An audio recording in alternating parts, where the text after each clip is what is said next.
What's up everyone, Morey Croson here, and today we're going to be breaking down the 200 meter US Olympic trials, and we're going to start the video right now.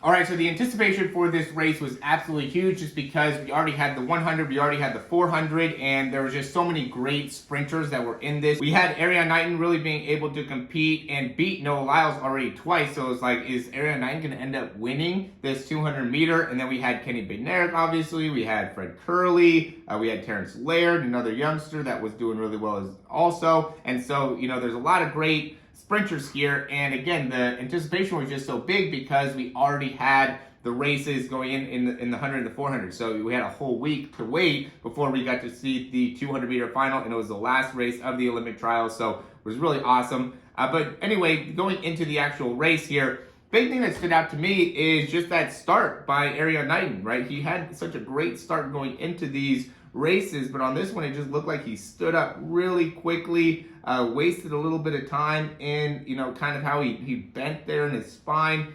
I would even say, if you asked him, he would say that the start in that curve ended up being the big thing, because right away he started to give up ground to Noah Lyles. You know, we could see the difference between where they're at in comparison to where, you know, Kenny Bednarik's at. So he got way out in front really early on, and, you know, Erriyon Knighton was doing a good job going into this of running these curves and being in a good spot here. But right now, you know, he's in at least, you know, 6th place, maybe even worse at this position, you know, in the actual race. I thought it was amazing that as soon as he got around this curve, you know, he started to be able to catch guys really, really quickly, right? So he went from being in maybe 6th place here to being able to get into 3rd place really quick, or 3rd or 4th place really quick there, just because of his top end speed. And, you know, then all 3 of the main guys really started separating themselves, and, you know, that ended up being the big difference between, you know, who's actually going to be running for the Olympics here, the 200 meter, in comparison to the guys that, you know, just couldn't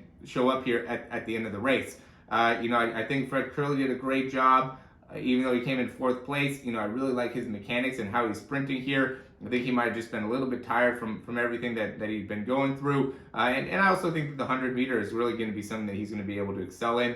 But, you know, I kind of looked deeper into some of the mechanics here, and I do think that all these guys can really improve from a leg cycle perspective.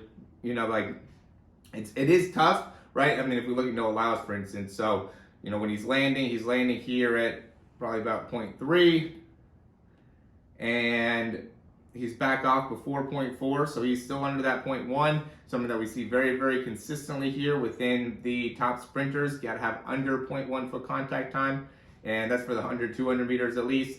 And, you know, but the big thing is that when he comes up, he's really cycling that leg for a good amount of time back behind him. And you know, there is a lot of forces being put into the ground right here, and so it's all about being able to absorb that force, and then when you're pushing off, being able to push off, drive that knee really quickly to be able to reach out in front. And, you know, I think that where they can improve, right, is you can see that as that foot is going and extending, pulling back underneath, and just getting a little bit more extension there, right? And being able to get a nice pull back. I think Noah Lyles does it the best. If we look at like Bednarik, he's really pushing like straight down into the ground, right? So to me, I think he could make some improvements with his leg cycle that can make a big difference, especially in the front side mechanics. Now he's better, I think, in the backside mechanics, but, you know, really not optimizing his front side mechanics as good as he can. It's hard to be able to see as much with Erriyon Knighton right here just because of the camera angle. But you know, what stands out is just how long his stride is, right? If we look at how far back that foot gets back behind him. So if he could drive that knee sooner, I think that would help his top end speed. I don't know how much these guys are going to be really focusing on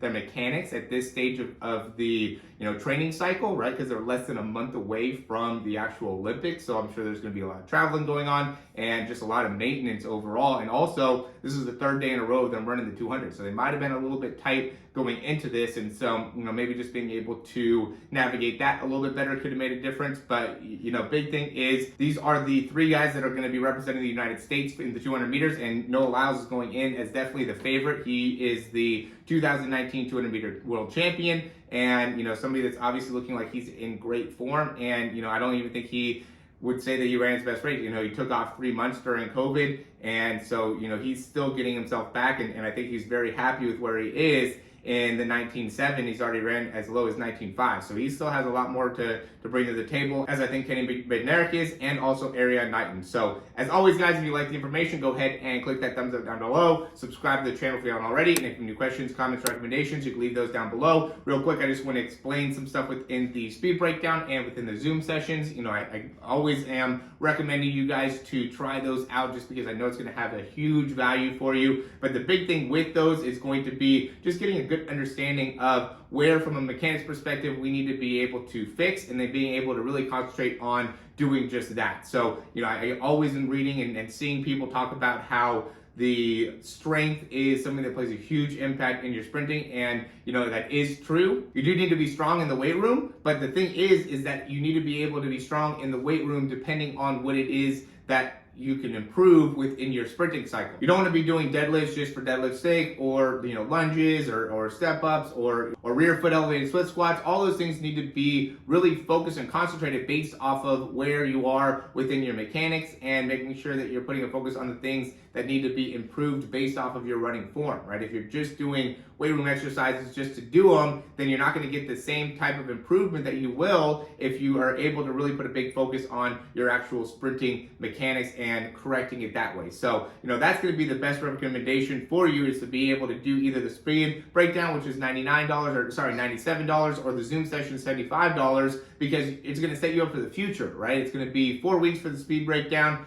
and then it's going to be just a 45-minute session for the Zoom session. But you know, that 45-minute session and $75 is going to be hugely beneficial for you as you continue to progress as a sprinter, because now you'll have a great understanding of, okay, this is what I need to work on, whether it's the start, it's the drive, the top end speed, these are the exercises, these are the drills, this is how I can do it. And now you'll have time to be able to make that improvement, and then we'll be able to go from there. Because if you're not looking at your mechanics consistently to understand what it is that you need to improve, then you're not going to be able to make as much improvement as quickly. So if you're not seeing big improvements every single month or 2 months, then try out some of our programs, because it's going to help you out. It's going to make a difference. I can promise you it's going to make a difference. I have a money back guarantee. I want to be able to deliver 5, 10 times whatever it is that you invest into what we're doing at the Performance Lab. So highly recommend you guys checking it out. It's all in the description down below. As always, thanks for watching, and we'll talk to you soon.